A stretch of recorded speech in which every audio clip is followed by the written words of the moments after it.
Hello, my dear UPSC aspirants. I hope you all are doing well. So, I welcome you all to the current affairs session, जहाँ पर हम vision workbook के through current affairs cover करते हैं.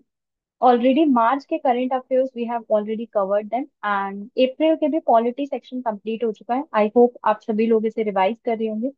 Today in this session we will be doing the international relations current affairs, जहां पर मैं एक बार आप लोगों को ब्रीफ ओवरव्यू दे देती हूँ कि इस अप्रैल मंथ में आईआर के कौन कौन से टॉपिक्स हैं.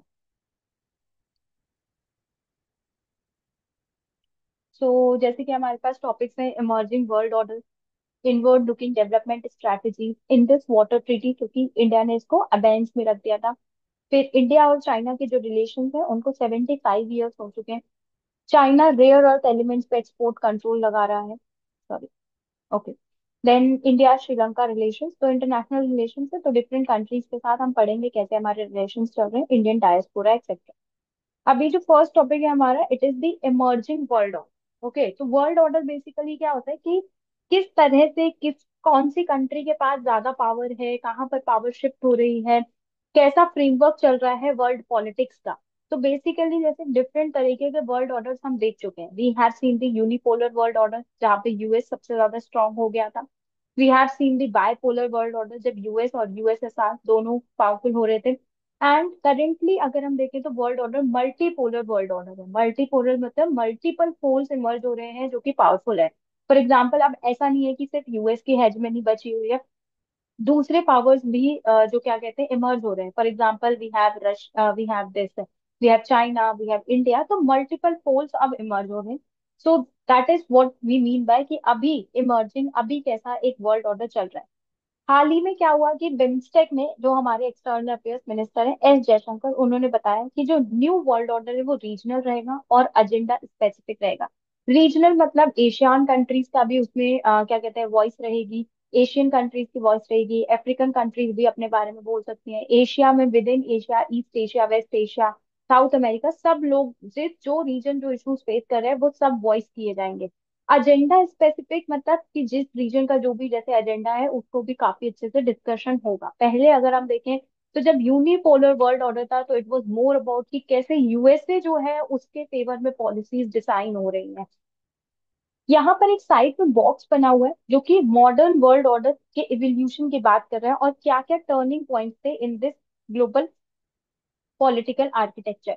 तो अगर हम देखें तो सबसे पहले हमारे पास 1648 के आसपास हमारे पास वेस्टफेलियन सिस्टम था. वेस्टफेलियन सिस्टम में क्या था, मल्टीपल कंट्रीज थी. For example, we had France, we had Britain, we had Austria etcetera जो आपस में फाइट कर रही थी. Then ultimately treaty of Westphalia हुई जहां पर इन्होंने शांति बनाई. उसके बाद रिवोल्यूशन आए जैसे कि अमेरिकन रिवोल्यूशन, फ्रेंच रिवोल्यूशन, और लिबरल वैल्यूज राइज हुई of democracy etcetera. Post world war one के बाद हमने एक आइडियलिज्म की सिचुएशन देखी क्योंकि वर्ल्ड वॉर वन के टाइम पे काफी ज्यादा फाइट हो रही थी कंट्रीज के बीच में. तो इन लोगों ने क्या कहते हैं लीग ऑफ नेशंस बनाया कि अब हम कोऑपरेशन और पीस रखेंगे, लेकिन वो अल्टीमेटली इमर्ज नहीं हो पाया. देन इसके बाद सेकेंड वर्ल्ड वॉर होती है, फिर एक बाइपोलर वर्ल्ड हम देखते हैं. सेकेंड वर्ल्ड वॉर के बाद कोल्ड वॉर स्टार्ट होती है और उसके बाद we gradually see that unipolarity से मल्टीपोलैरिटी आ रही होती है. वर्ल्ड ऑर्डर के बारे में मैंने आपको बता दिया. अब फैक्टर्स क्या हैं इस वर्ल्ड ऑर्डर के पीछे, नए वर्ल्ड ऑर्डर के पीछे क्या क्या फैक्टर्स हैं. तो सबसे पहले तो जो पोस्ट वॉर मल्टीलेटरलिज्म था वो काफी ज्यादा डिक्लाइन हो रहा है. जो यूएन का फेलियर हमने देखा, for example UN was not able and still is not able to deal with multiple conflicts, चाहे वो यूक्रेन हो, गाजा हो, थाईलैंड कंबोडिया के बीच में कॉन्फ्लिक्ट हो. मल्टीपल क्राइसिस इमर्ज हो रही है जैसे कि वॉर, क्लाइमेट, पेंडेमिक, जिनके लिए इट इज नेसेसरी कि सब कंट्रीज साथ में आए और मिलकर इनसे डील करें. एक रीजनल और एजेंडा बेस्ड जियो पॉलिटिक्स आई. फॉर एग्जाम्पल, ब्रिक्स राइज हुआ, साउथ साउथ कोऑपरेशन आया जिसकी वजह से मल्टीपोलैरिटी इमर्ज हो रही है. मल्टीपोलैरिटी दैट इज की जो वर्ल्ड है वो किसी एक सिंगल पावर से अब डोमिनेटेड नहीं है, बायपोलर से. देयर आर मल्टीपल कंट्रीज जो कि ग्लोबल प्लेटफॉर्म्स पे इमर्ज हो रही है. अब इस सब के बीच में इंडिया के पास क्या क्या अपॉर्चुनिटीज है. तो इंडिया एक तो क्या कर सकता है कि ग्लोबल साउथ का लीडर बन सकता है. इंडिया इस सबके बीच में जैसे कि G20 हो गया, voice of the global south etcetera, और नॉन वेस्टर्न डेमोक्रेसी को प्रमोट कर सकता है. मल्टीपोलैरिटी बैलेंस करने की बात है यहाँ पर. जैसे कि इंडिया अब यूएस को भी मैनेज करे, चाइना को भी मैनेज करे, रशिया को भी मैनेज करे, so that is there. Issue based cooperation हो सकता है कि जिस कंट्री के साथ जैसे इशू फेस कर रहे हैं हम उस हिसाब से हम डील करें। फॉर एग्जांपल, बिम्स्टेक कंट्रीज के साथ हम कनेक्टिविटी डिजास्टर मैनेजमेंट पे डिस्कस करें, आईपीईएफ कंट्रीज के साथ हम इंडो पैसिफिक पे डिस्कस करें। डिजिटल और टेक्नोलॉजिकल लीडरशिप एक अपॉर्चुनिटी है हमारे पास, जैसे कि हमने देखा भी through CoWIN, UPI, open network for digital commerce etcetera. Climate diplomacy को हम हार्नेस कर सकते हैं इस वक्त through green growth, finance reform. India already international solar alliance का एक पार्ट है। और ये दिस इज द टाइम, अब हम अपनी जो कल्चरल हमारी सॉफ्ट पावर है, चाहे वो बुद्धिस्ट डिप्लोमेसी हो, डायस्पोरा, ये सब हम दिखा सकते हैं। तो अल्टीमेटली कंक्लूजन शुड बी कि इंडिया जो है, जो इवॉल्विंग वर्ल्ड ऑर्डर है, उसको हमें यूज करना है एक inclusive future ready global norm based system. Another topic is inward looking development strategies. तो ये inward looking development strategies basically ये बात हो रही है due to the different kinds of tariff जो कि ट्रम्प लगा रहे हैं। तो इसमें क्या हो रहा है कि ये बता रहे हैं कि ये जो है ये एक इनवर्ड लुकिंग स्ट्रेटेजी दिखा रहे हैं। इनवर्ड लुकिंग मतलब क्या होता है, जहां पर आप प्रोटेक्शनिस्ट टेंडेंसीज, डोमेस्टिकली आप ज्यादा फोकस कर रहे हैं, एक्सपोर्ट वगैरह आप कम कर रहे हैं। अदर की एलिमेंट्स या की एग्जांपल्स अगर हम देखें तो जैसे चाइना ने एक्सपोर्ट कंट्रोल लगा दिया है रेयर अर्थ पे, ये भी एक इनवर्ड लुकिंग स्ट्रेटजी है। इंडिया का make in India PLI scheme, आत्मनिर्भर भारत, जहाँ पे आप खुद को सेल्फ सफिशिएंट बना रहे हो, इम्पोर्ट या एक्सपोर्ट पे आप कम रिलाई कर रहे हो, ये सब इनवर्ड लुकिंग डेवलपमेंट स्ट्रेटजीज के एग्जांपल्स हैं। डेफिनेशन की अगर हम बात करें क्या मतलब होता है, तो वही indigenous raw material, domestic production, local industries को प्रोटेक्ट करना, एक्सटर्नल डिपेंडेंस को कम करना, ये सब इनवर्ड लुकिंग डेवलपमेंट स्ट्रेटजीज के अंदर आता है। लैटिन अमेरिका ने इसको पोस्ट वर्ल्ड वॉर वन और ग्रेट डिप्रेशन इन्होंने अडॉप्ट किया था ताकि ये 19th सेंचुरी की फ्री ट्रेड क्राइसिस को डील कर सके। तो इसका क्या मतलब हुआ, तो यहाँ पे क्या हो रहा था, लैटिन अमेरिका में ये लोग वर्ल्ड वॉर वन के पहले क्या कर रहे थे कि प्राइमरी कमोडिटीज को एक्सपोर्ट कर रहे थे और मैन्युफैक्चर्ड गुड्स को इम्पोर्ट कर रहे थे। अब ऐसा करने में हुआ क्या कि जैसे ही अगर ग्लोबल इकोनॉमी की डिमांड कम होती थी तो ये कंट्रीज सबसे पहले अफेक्ट हो जाती थी। तो इससे डील करने के लिए इन्होंने क्या कहते हैं, इन्होंने भी इनवर्ड लुकिंग डेवलपमेंट स्ट्रेटजीज पर फोकस करना स्टार्ट कर दिया, जहाँ पे इम्पोर्ट सब्स्टिट्यूशन एक्सेट्रा इस पर फोकस किया। इंडिया ने पोस्ट इंडिपेंडेंस कॉलोनियल एक्सप्लॉइटेशन और इस सब की वजह से भी इंडिया ने प्रोटेक्शनिज्म पे फोकस किया था पोस्ट इंडिपेंडेंस, क्योंकि हम 100 साल बाद हम इंडिपेंडेंट हुए। तो हमको लगा अब दोबारा से कहीं कोई हम पे दोबारा से राज ना करे इन सब चीजों के चक्कर में, तो हमने इकोनॉमिक ऑटोनॉमी को मेंटेन करने की कोशिश की। देन डेवलपमेंट स्ट्रेटजी इनवर्ड और आउटवर्ड लुकिंग में क्या क्या डिफरेंसेस होते हैं। तो इनवर्ड लुकिंग स्ट्रेटजी क्या होती है, broader trend of D globalisation.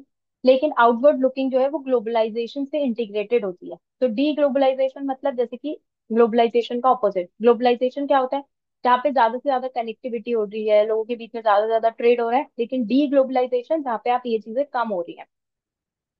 Inward looking strategy local industries को सपोर्ट करती है, बट आउटवर्ड लुकिंग जो है वो फ्री ट्रेड पर फोकस करती है। इनवर्ड लुकिंग डोमेस्टिक जॉब्स को प्रोटेक्ट करती है, जैसे कि ट्रम्प ने H1B वीजा को कैंसिल कर दिया। लेकिन आउटवर्ड लुकिंग जो है वो फॉरेन इन्वेस्टमेंट को वेलकम करती है, for example India FDI, FPI etcetera. Inward looking के लिए आप टैरिफ, सब्सिडीज ये सब लगाते हैं, लेकिन वहां पर टैरिफ और सब्सिडी क्या होता है, टैरिफ मतलब बाहर के गुड्स जो आ रहे हो उन पे आप कोई टैक्स लगा रहे हो। सब्सिडी के मतलब क्या है कि आप अपनी अपनी इंडस्ट्रीज को सपोर्ट कर रहे हो। तो उससे क्या होगा कि बाहर का गुड महंगा हो जाएगा, आपकी कंट्री में जो प्रोड्यूस हो रहा है वो सस्ता हो जाएगा।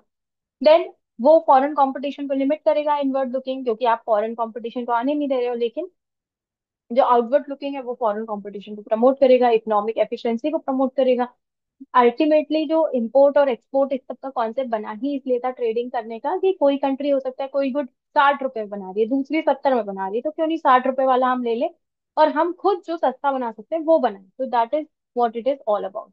देन मेजर ऑब्जेक्टिव्स और अप्रोचेस क्या होते हैं इनवर्ड लुकिंग, तो सबसे पहले तो इनका नेशनल सिक्योरिटी, स्ट्रेटेजिक ऑटोनॉमी। तो ये जैसे हम काफी बार बात करते हैं, फॉर एग्जांपल क्रिटिकल मिनरल्स, ये इस तरह की चीजें होती है जिसमें मे बी उस कंट्री ने अगर हमको देना बंद कर दिया तो हम क्या करेंगे, तो इसलिए हमारे पास क्या कहते हैं डोमेस्टिक सप्लाई चेन होनी चाहिए। देन इकोनॉमिक सोवरेनिटी को रिक्लेम करने के लिए भी ये किया जा सकता है। फॉर एग्जाम्पल काफी बार हमने देखा है global institutions, WTO, IMF etcetera, ये लोग रिच नेशंस को फेवर करते हैं। तो इसलिए इनवर्ड स्ट्रेटेजीज हम लेकर आते हैं। डोमेस्टिक मैन्युफैक्चरिंग को रिवाइव करने के लिए कई बार, जैसे कि अभी यूएसए में भी यही हो रहा है, इतना ज्यादा वो लोग इम्पोर्ट वगैरह कर रहे हैं कि डोमेस्टिक मैन्युफैक्चरिंग जो है वो हैम्पर हो जाती है। इससे जॉब क्रिएशन भी होता है। Trade imbalance for example USA का एक मेजर रीजन ये भी है।